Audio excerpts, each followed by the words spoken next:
So let's talk about why your calorie deficit is no longer working and what's actually happening. So I'm sure you're familiar with something like this. You started your diet, whether it's January, March, whatever it is, and you were counting your calories every day and you're hitting your deficit every single day, at least according to what you originally set out. And for the first few weeks, it worked. You're losing weight consistently, but then it slowed down. And then at some point, it stops altogether. And you didn't cheat, you're tracking everything, and you're consistent. So what actually happened? And what actually happened is not what most diet advice would suggest. What ends up happening is your deficit didn't stay at, say, 500 calories, 600 calories. It actually shrunk quietly, automatically, and without you doing anything different. And then what ends up happening is by, say, week 8 or 10, you're down to such a small deficit that there's really no weight loss that occurs. This is something that can be called the deficit attrition curve. And once you understand it, the entire experience of dieting starts to make a lot more sense. So here's the core idea. On day one of your diet, you have a genuine 500 calorie deficit. So we're going to use that as an example here. And that means what you eat and what you burn, there's a 500 calorie deficit, and that gap produces fat loss. But your body doesn't just sit there and let that happen. It has a built-in system, a metabolic, hormonal, and behavioral system that works together to close that gap over time. Not because something is wrong with you, but just because your body is doing exactly what it is evolved to do, which is survive. So the result of this is somewhat of a curve, or at least a slow decline. So you start at this, say, 500 calorie deficit, and then over weeks to months, that number quietly drifts towards zero, even if your food intake stays the same. And this happens through two parallel mechanisms. Your body starts to burn less, and you start eating more without realizing it. So let's walk through each one. So let's talk about why your body burns less. Adaptive thermogenesis is something where your body reacts to this calorie deficit and it slows its metabolism down. Your body reduces the energy it spends on basic functions, so digestion, temperature regulation, and organ function. This is sometimes called starvation mode, but that's a dramatic name for a real and measurable process. Your resting metabolic rate just drops, not by 50%, but by enough to matter over weeks. Another thing changes is NEAT, so non-exercise adaptive thermogenesis. That drops, and this is the big one. NEAT is everything that you burn without intentional action for exercise. So that's things like fidgeting, posture shifts, walking a little faster, standing instead of sitting, these kind of things. You don't notice it changing because it's unconscious. But researchers have shown it can drop by up to 300, 500 calories per day in response to a calorie deficit. That's the equivalent of your entire planned deficit in this 500 calorie example. So that's gone without you even doing anything differently. And then another thing changes is exercise efficiency increases. Might seem unfair, but as you get fitter, as you're lighter, your body doesn't require as much energy to move. So that same 45-minute run or same 45-minute workout, it burns fewer calories at, say, week 8 or 10 than it did at week 1. And this isn't failure, it's just how your body adapts, but that also contributes to that gap closing. And then last thing to consider is that your body just weighs less. A lighter body requires less energy to move around and maintain. It's just basic physics. If you were to add all that weight that you lost in the form of dumbbells and carry that around with you the whole day, you'd quickly realize that it does require more energy. So your maintenance calories drop. So deficit you calculated at your starting weight is now too large a number. Now let's talk about the other side, is why you eat more without realizing. So on the burn side is dropping, your intake tends to also creep up. And it's mainly through hormonal mechanisms, not moral failure. One of the hormones involved in this is leptin. Leptin is a hormone your fat cells release to signal that you've had enough energy or to help you stop eating.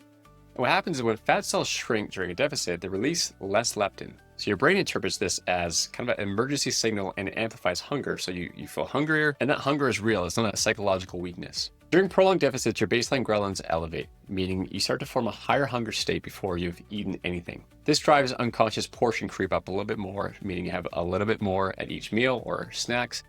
And your meals might look the same, but the actual size and portion on your plate might increase over time. If you're spinning your wheels with fat loss or having a tough time, we have a free course called The Fat Loss Fundamentals. It breaks down exactly what's holding you back and will help you with your fat loss journey. The link for this is in the description.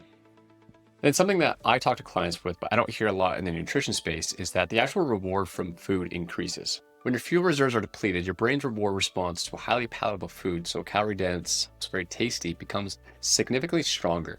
So it's hard to walk past these things and to avoid them, not because willpower has failed, but because your brain has actually turned up that signal. Then there's diet fatigue. Prolonged restriction erodes motivation and adherence to the plan, so it's harder to follow that diet for a long time. And then for perimenopausal and menopausal women, this compounds even further. So declining estrogen levels impairs that leptin signaling loop that we talked about.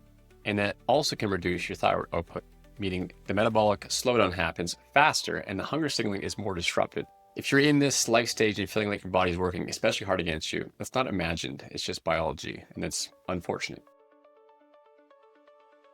So what actually can you do to break this cycle? So now that you understand what's happening, here's what actually works. The first you can do is actually eat more food, both from a moderate deficit standpoint, it's not having as aggressive, so maybe something like, say, 400 calories, probably not more than 500. What it can do is it produces better long-term results than aggressive restriction, because the metabolic and hormonal adaptations are significantly less severe. And the goal is the smallest deficit that produces consistent progress, not the largest deficit that you can tolerate.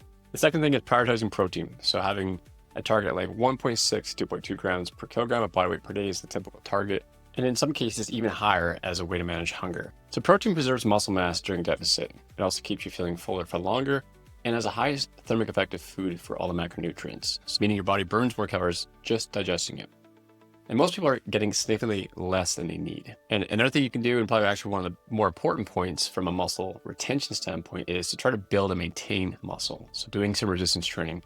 Because what it does is it signals to your body that muscle is necessary and worth maintaining. And a body with more muscle burns more calories at rest, and also improves things like insulin sensitivity, and loses fat more efficiently in a deficit.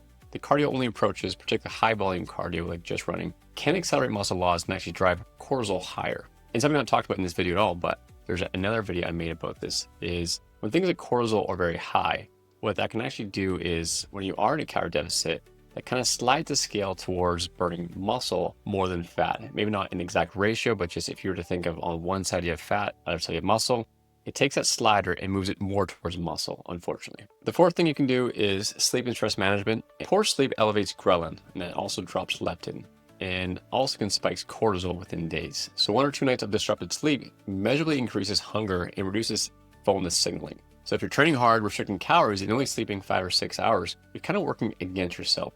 So sleep is a huge lever we can use, not just a lifestyle preference. And then lastly is using strategic diet breaks. So that's planned maintenance phases, so not random cheat days. Think of it as a regular function of a weight loss plan to reset stress hormones, restore that NEAT, so the non-exercise adaptive thermogenesis, and preserve behavioral consistency. So here's the reframe that matters. This isn't a willpower failure. It's just biology doing exactly what it was designed to do. The deficit attrition curve is predictable and it's measurable, and once you know it's coming, it's a lot more manageable. And if you want the full system for setting your targets, building your default meals, managing hunger, and troubleshooting stalls, I put it all together in a free course called the Fat Loss Fundamentals.